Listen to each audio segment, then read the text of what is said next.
Hello everyone, this is Tulani Kelvin the tutor. So today we are doing physical science for grade 11. So we are going to focus on chapter 7. I'm using Siavula as a reference. Is Siavula textbook is a CAPS textbook, so you can easily download that on Chrome. So we are going to look at chapter 7 like I said, which is ideal gases. So here on this textbook is chapter 7. Well, I don't know on other textbooks which chapter is it. They are different how they said that this textbook. So we are going to look at motions of particles, ideal gases, and therefore it will be the chapter summary, but I guess I won't do that with you. So starting off, we are just looking at ideal gases. So the textbook says we are surrounded by gases in our atmosphere which support and protect life on this planet. Every day we breathe oxygen and we release carbon dioxide. Well, that is common, we already know that. And green plants, they take in carbon dioxide and they release oxygen. You understand? So that is the process of photosynthesis. We already know that, and we also doing that in biology, I guess. So one way or another, we are surrounded by a mix of many different gases, some of that we need and some that are harmful to us. So we know that there are some gases that we need, like oxygen, and there are some gases that we don't need. You understand? Like the gases that are released by the motor vehicles, those gases are harmful to us. You understand? Or maybe, for example, if somebody is burning something like a plastic, anything that can cause um carbon dioxide that is harmful to us, you understand? So those are harmful gases to us that we don't need. So in this lesson, we are going to learn more about gases and about the different gas laws. So that's what we are going to learn about. And here you are given some key mathematics concept. We are going to be doing the ratio and proportion, which physics is physical science. Grade 10, science skills, the equations, mathematics, grade 10 equations, linear equations, the graphs, units, conversions. Those are the things that we are going to be. It is the mathematics that basically is part of the calculations that we are going to deal with on this chapter, you understand? So starting off, but we are going to start with motions of particles. So I guess that you did the motions of particles of a substance in grade 10, where you did um the solid, the liquid, the gas, the particles of a solid, you know, also the movements of them, how they are formed there. I guess you have a clue basically what we are talking about here. So motions of particles, the kinetic theory of a gas. They say in grade 10 you learned about the kinetic theory of matter. Kinetic theory of matter says that all matter is composed of particles which have a certain amount of energy. So they say particles of a matter or a substance, you understand? Matter is anything that occupies space, we can say that, yeah. So they have a certain amount of energy which allows them to move at different speed depending on the temperature, and they are spaced between the particles, and also attractive force between particles when they come closer together. you know we can maybe make an example of the particles of a gas. The particles of a gas, we already know that they are far apart, if we can describe them in that way. you know they are not closer as the particles of a liquid or a solid. The movement of the particles of a gas, we know they move freely, you understand, as compared to the particles of a liquid. or a solid, you understand? So those are the examples that I can give you. You know, they say now we will look at applying the same ideal gases.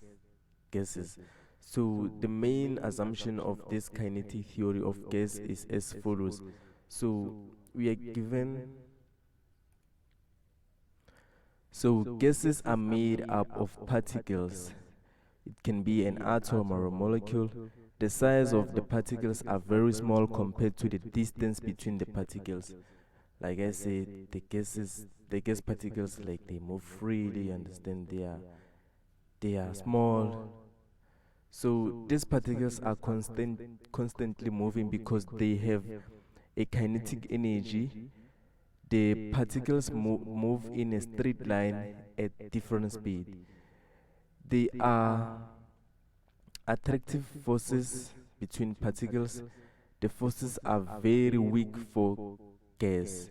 So those are the things that we must know. Let me just highlight them.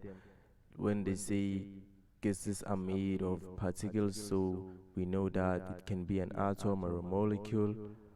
So you must know that. It's just the basics, you understand? Basically, it's just the revision.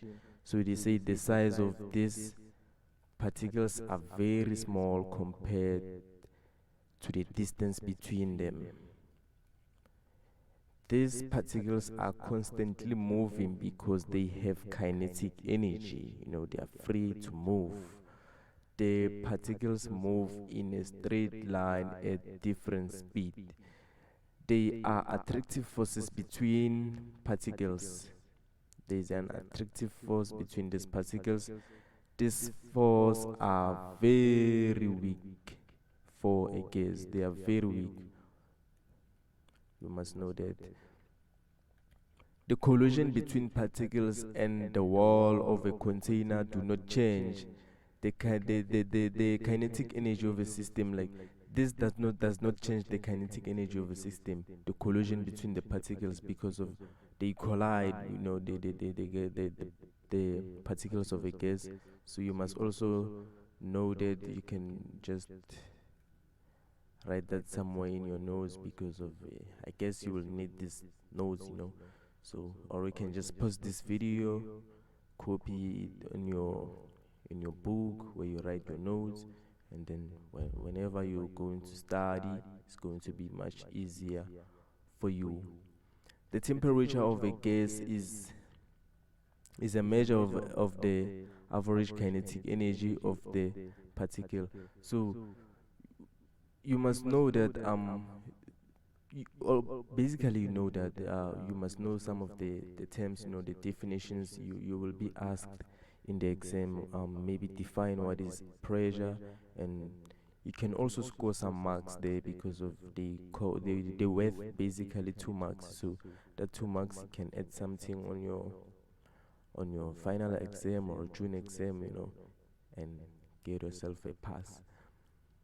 So pressure, we can define pressure as a measure of the number of collision of the gas particles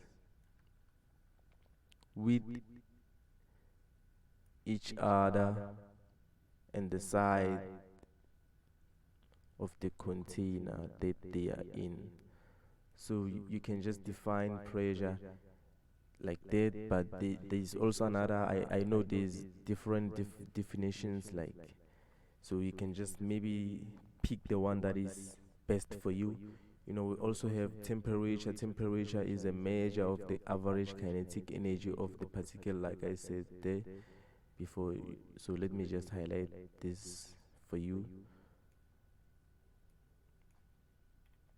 So just practice those definitions, you know, just to be safe, you know. So if the gas is heated, which meaning the temperature increase, the average kinetic energy of the gas particle will increase. So we must know that if we heat the gas, when we increase the temperature of a gas, the average kinetic energy of this gas, it will increase. You understand? And if the temperature decrease, meaning that the average kinetic energy of this particle will decrease. You understand? So you must know that basically this is a vice versa. Yeah, when the temperature increases, the average kinetic energy increases, and then when the well, no, yeah, that's what I say. That's what I'm saying. So you must know that when we heat the gas, when we increase the temperature, the average kinetic energy of the gas, the average kinetic energy of the particles will increase, and then when we decrease, they decrease. So those are the proportions that we were talking about there. So you must bear that in mind, and let me also highlight this for you. Let me highlight this for you. And they say if the energy of the particle decreases significantly, the gas becomes a liquid. It becomes a liquid. It becomes liquefies. So you must know that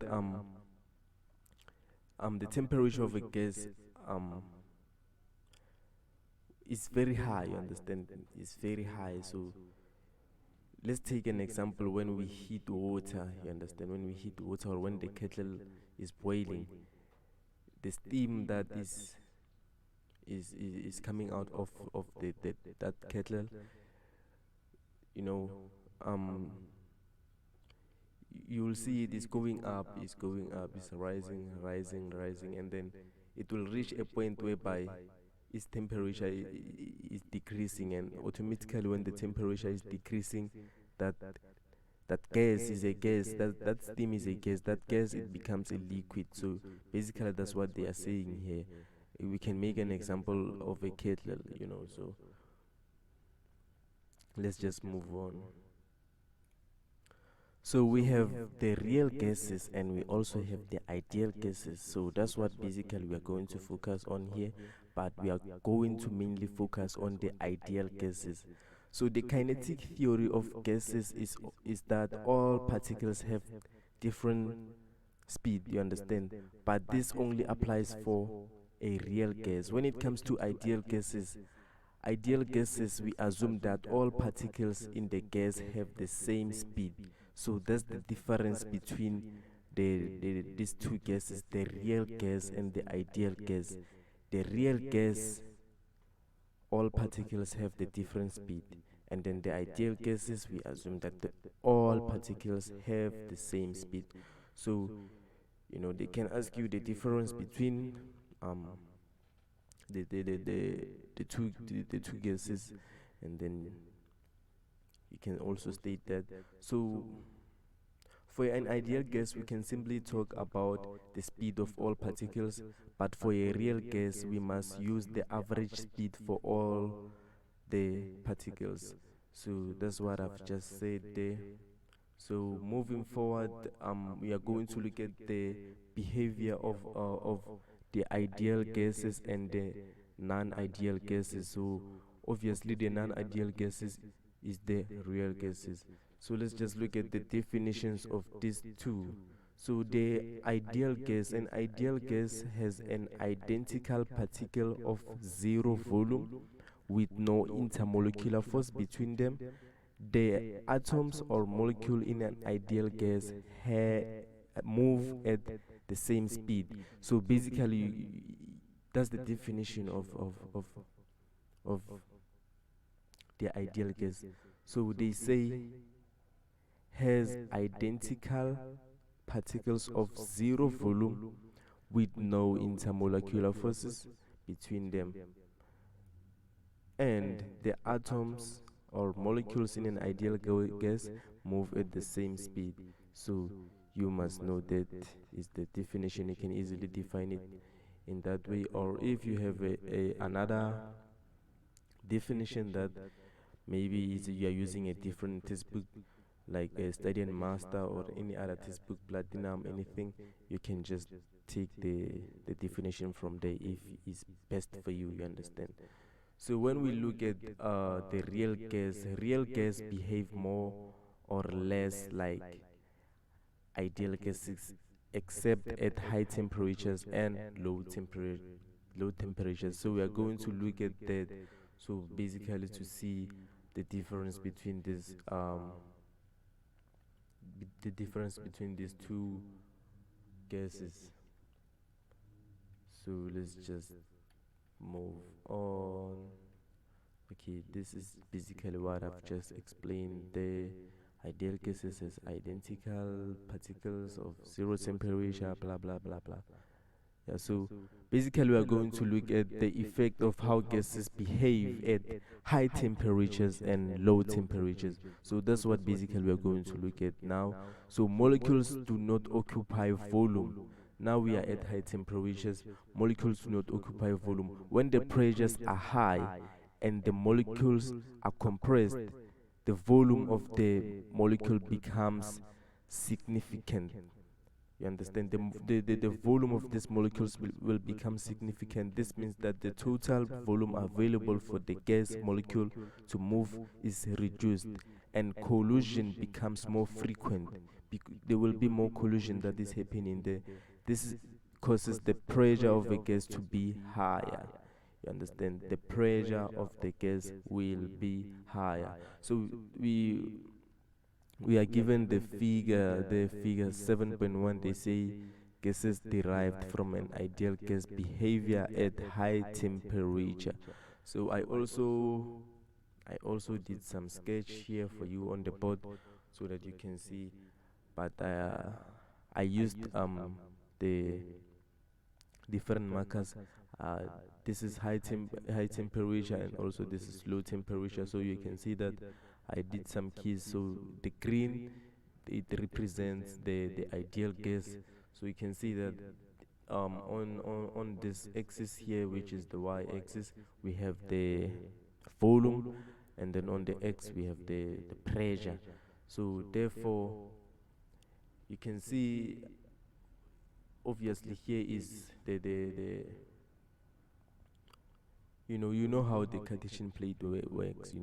Here we are going to have a zero, meaning that when we go up, the volume will increase, and then when we go to the right, the pressure will increase, meaning that at the starting we can see we have the volume is high, and the pressure you can see is low, and then that's how basically it works. As the volume decreases, what's happening with the pressure, it also increases. That's how it works basically. These are the graphs. You can also see of a low temperature, but we will come to that. So let's just go to the book. So basically is what I was explaining is basically here. You can see it there. So moving on at low temperatures, force of attraction does not exist between molecules. The force of attraction does not exist at low temperature. When the speed of the molecule decreases and they move closer together, the intermolecular force becomes more apparent. As the force of attraction between the molecule increases, you understand, their movement decreases. So when the force of attraction increases, their movement will decrease, and therefore the pressure of the gas is therefore low. The pressure of the gas will be low. And if the temperature is low or the pressure is high, the gas will be liquefied. So I already explained that. Later on we can just go to the board and look at the graph of how this things is the ideal gas and the real gas is going. You can see here at below the temperature basically is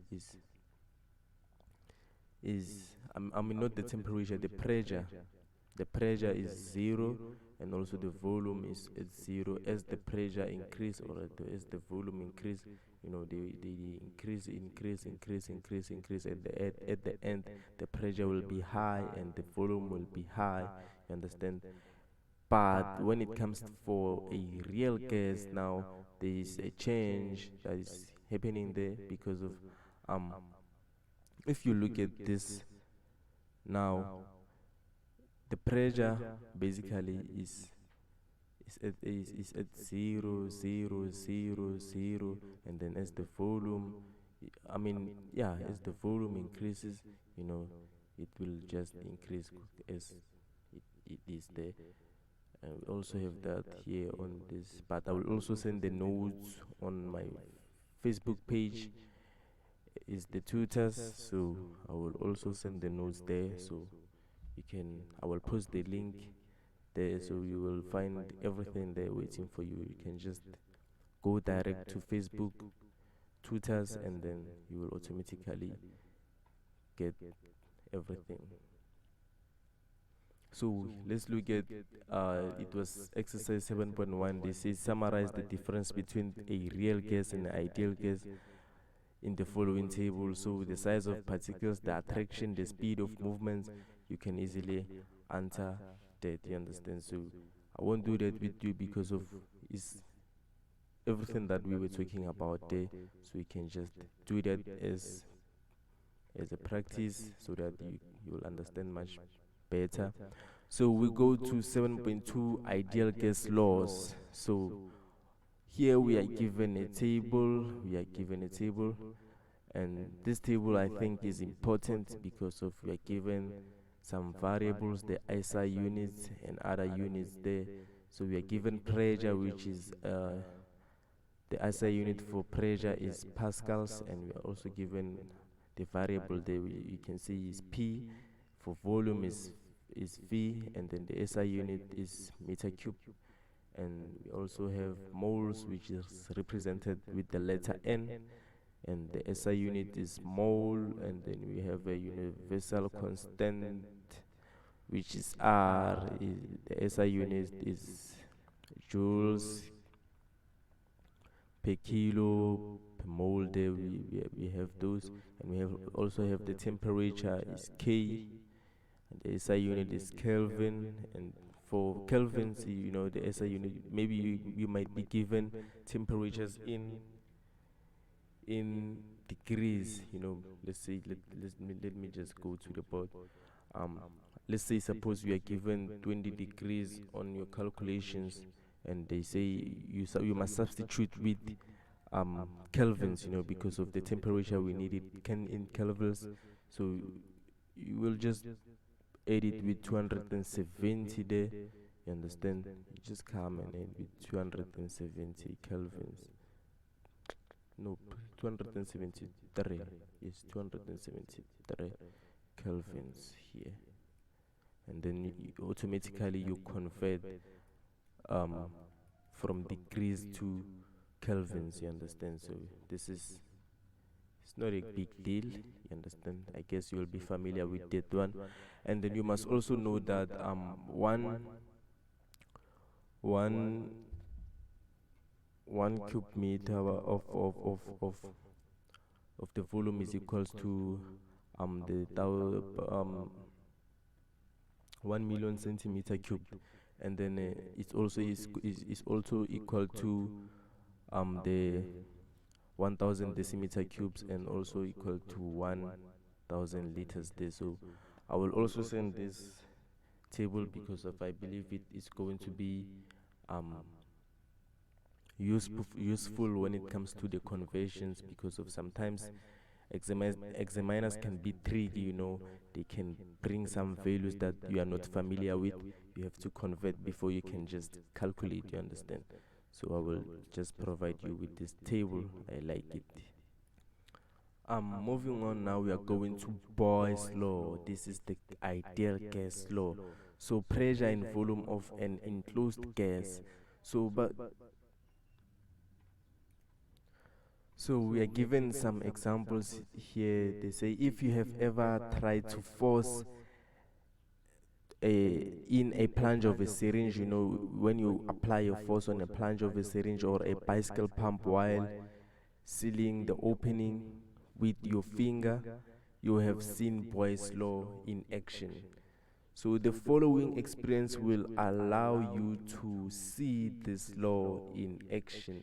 So what is Boyle's law? Boyle's law, the pressure of a fixed quantity of a gas is inversely proportional to the volume it occupies so long as the temperature remains constant. The pressure of a fixed quantity of a gas is inversely proportional to the volume it occupies as so long as the temperature remains constant. So that is Boyle's law is defined as the Boyle's law. So moving forward here we are, what is this information experience Boyle's law?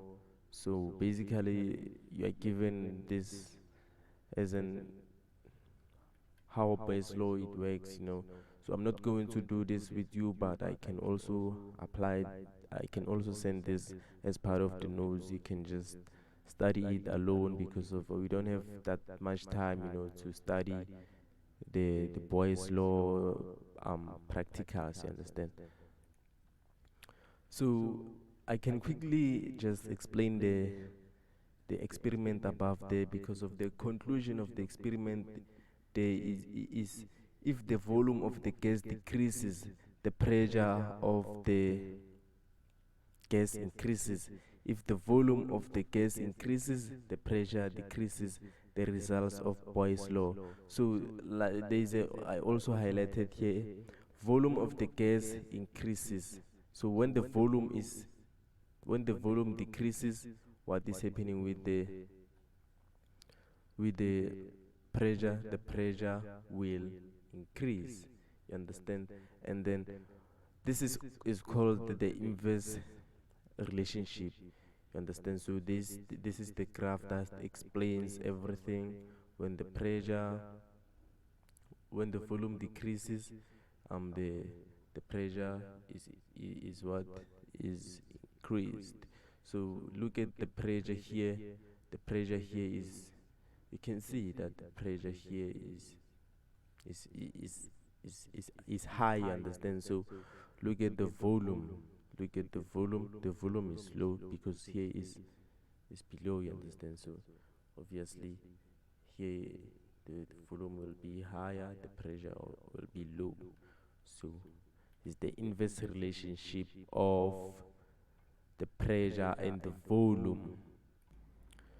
So we can also use the kinetic theory of gas to explain this inverse relationship, you know, of the pressure and the volume.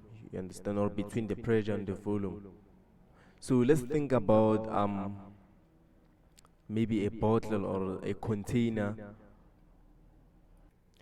If we increase the volume of a gas, meaning that when we increase the container, the size of a container or the bottle, as I've said as an example, the same number of gas particles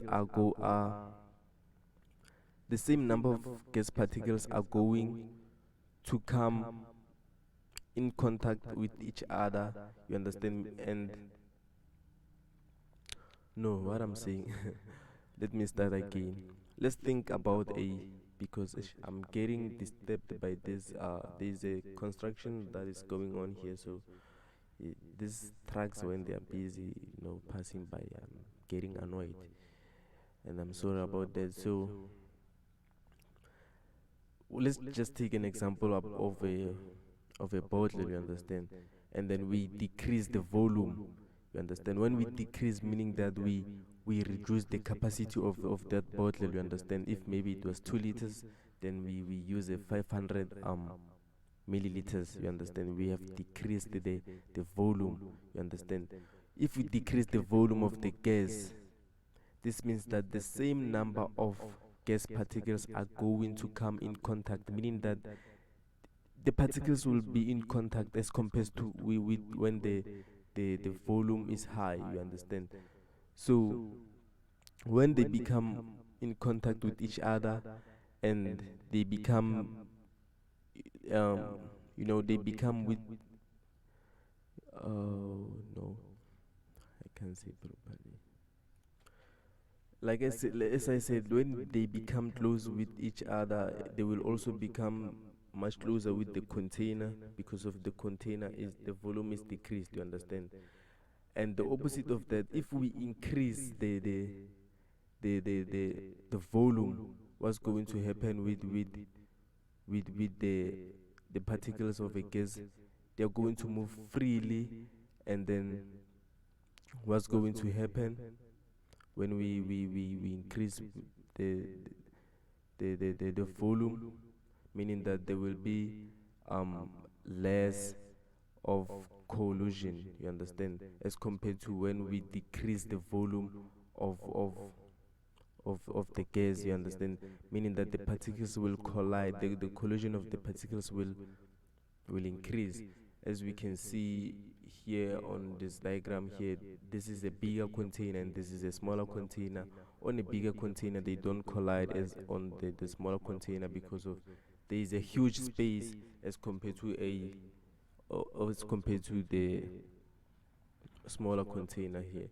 So they say Robert Boyle is a scientist who credited with discovering the pressure and the volume of a sample of a gas are inversely proportional. This can be seen when a graph or of a pressure against the inverse of a volume is plotted. So that's what basically Boyle's law said. So this is a graph here. So like they say, this relationship is shown in figure 4.7. So the the graph of pressure plotted against the inverse of a volume produced a straight line. This shows the pressure and the volume are inversely proportional. So this is the graph that we use to plot for this law. And we have just seen that the pressure of a gas is inversely proportional to the volume of the gas, provided the temperature stays the same at a constant temperature. We can write the relationship as this symbol here. P is inversely proportional with the volume. So basically we can simply, write it like this. And then whereas this symbol here means proportional, and we write 1 over V to show the proportionality is inverse. Basically this is the inverse, and this equation can also be written as P is equals to the K over V. And then whereas K is proportionally constant, we have rearranged this equation. We can say that P V is equals to K. So basically we can simply use this equation like that, and therefore this equation means that we assuming that the temperature and the amount of gas is constant, multiplying any pressure and the volume of a fixed amount of gas will also give the same K of, for example, basically this is going to be blah blah stuff, there's so much that you should do. So basically the formula that we are going to use basically is this one, you understand? The pressure 1 multiplied by the volume 2 is equals to the pressure 2 multiplied by the volume 2. You can use that one there. So let's just move forward. This is the formula that we are going to use. I'm going to do some examples to show you how basically we apply Boyle's law. So let's just look at some examples here. I have some examples here. So basically I'm not so sure whether should I write the statement. Well, let me just write the statement. Okay, so here is the example.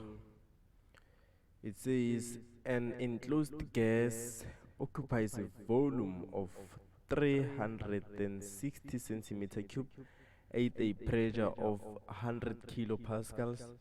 Calculate the volume at 120 kilopascals, and constant temperature. So the temperature is constant here, so the formula that we are going to use, we are just going to say P1 V1 is equal to P2 V2.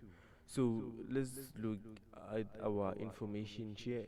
So, well, you can just say data. So data, the things that we are given there. So let's see, we have P1. They say an enclosed gas occupies a volume of, so this is the volume basically. So let me say V1 is equals to 360 centimeter cube at a pressure of 100 kilopascals. So this is going to be our P1, 100 kilopascals. They say calculate the volume at 120 kilopascals. I guess this is going to be volume number 2. And moving forward, and they say at a constant temperature. So basically, we are just going to substitute our values there. We are having 100 multiplied by 360, and we substitute our 120 there. So in this case, basically, it's not necessary to convert because of I have my pressure in kilopascals for pressure 1, and pressure 2 is also in kilopascals. The volume is 300 is in centimeter cubes, meaning that my SI unit for volume 2 is going to be in centimeter cube. So therefore, when you punch this on your calculator, you should, what you're going to do, you're going to multiply 100 by 360, and then you are going to divide it by 120, so that you can make V subject of the formula, and then therefore V will be equal to 300 centimeter cube. Will be 300 centimeter cube. So the calculations are as understandable. You can just, practice them, do more exercises. You will get used to them. You understand? Okay, let's look at the second example here. They say calculate the pressure needed to compress 6 decimeter cube of hydrogen gas at, I guess it's supposed to write 800 kilometer pascals to a volume of 4 decimeter cubed without changing temperature of a gas, meaning that the temperature is constant. So the same formula, we are just going to apply P1 V1 is equal to P2 V2. So let's look at the statements there. Let's look at the statement. Calculate the pressure needed. The pressure needed. So we need the pressure to compress 6 decimeter. So I would say this is going to be our V1. So let's just say data. Sometimes it's important to collect your data. The P1 V1 is 6 decimeter cube of hydrogen at 100 kilopascals. Therefore, this is going to be 100 kilopascals to a volume of V2 here is going to be 4 decimeter cubed. So for 4 decimeter cubed is going to be, let's just substitute P1 is the one we are looking for. You have to calculate it. So even here it's not necessary, these two are the same, so meaning that my P1 is just going to be in kilopascals, so it's not necessary to convert, unless if I had my kilopascals here, I mean my centimeter cube here, or here it was a decimeter cube, therefore I had to convert, but in this case it's not necessary. So I have 100 multiplied by 4, and you just need to divide it by 6 so that you can make P subject of the formula. So when you make P subject of the formula, you'll get your answer as 66,67. Just round it off to 2 decimal places, is kilopascals. Don't forget to write your SI unit, is important. So we also have some of the examples here. They say, look, let's just look at these questions. A sample of helium occupies a volume of 160 centimeter cube at 100 kilopascals and 25 degrees Celsius. What volume will it occupy if the pressure is adjusted to 80 kilopascals and the temperature remains unchanged? So the temperature is constant, is unchanged, is at 25 degrees. So here is the solutions.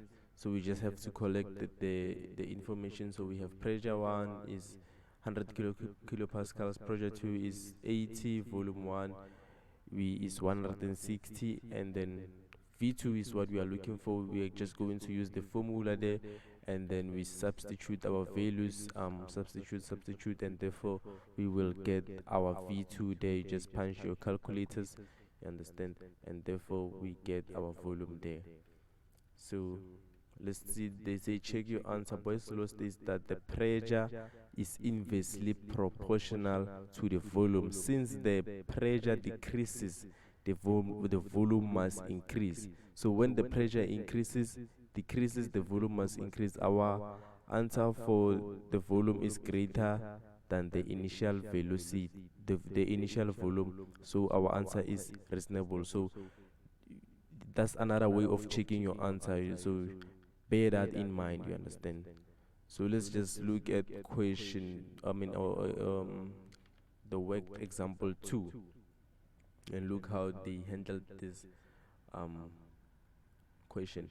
So the volume of a sample of a gas is increased from 2.5 liters to 2.8 liters, while a constant temperature is maintained.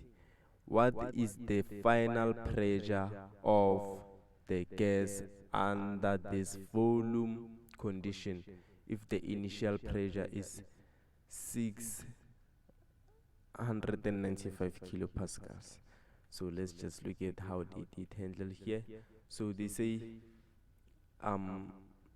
you just have to collect the information. The volume is increased from 2.5 to 2.8, meaning that V1 is 2.5, V2 is 2.8, pressure 1 is 695 pascals, and then pressure 2 is what we are looking for.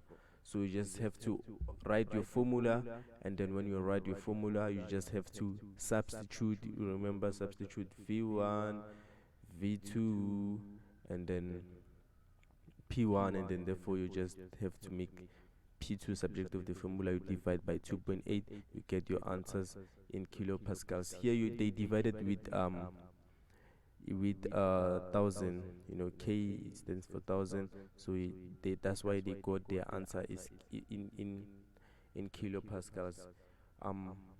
Here this answer, nope, it's not.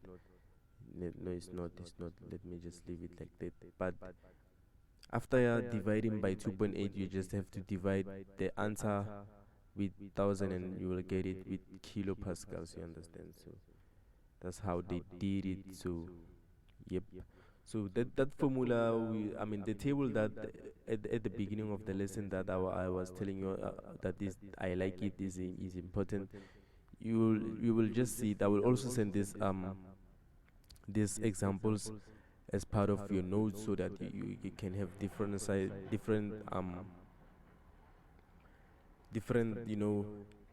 information to refer to. Not only this video or your textbook, your teacher, you can just have bunch of notes that they are going to help you. You can just handle this question here. It's nothing. an unknown gas has an initial pressure of, and then the volume is 1 liter. If the volume is measured to 1.5, what will be the pressure? You can answer that. A bicycle pump contains a 250 decimeter of air pressure of 90 kilopascals. If the air compressed, you can just answer that as part of your, you know, your your practice. And then if you have any questions, you can just email me. It's tulanikelvinmasuku@gmail.com, tulanikelvinmasuku@gmail.com, or you can just post your question, or your, if you are struggling, just post your question on my Facebook page. There is tutors, or just leave a comment on YouTube. Is the tutors. Subscribe to my channel so that you can get notifications of the latest video. Don't forget to do that so that you can be updated. Just have to study that. So I believe my next video is going to be on Charles' law, where we will be looking at the volume and temperature of an enclosed system. So we are going to look at Charles' law on the next video. So I guess this video was just helpful for you. If you have any questions, like I said, just email me. Is tulanikelvinmasuku@gmail.com, or leave your comment at YouTube. Is tutors, the tutors, and at Facebook is tutors. Just you will choose where to connect with me. Thank you very much.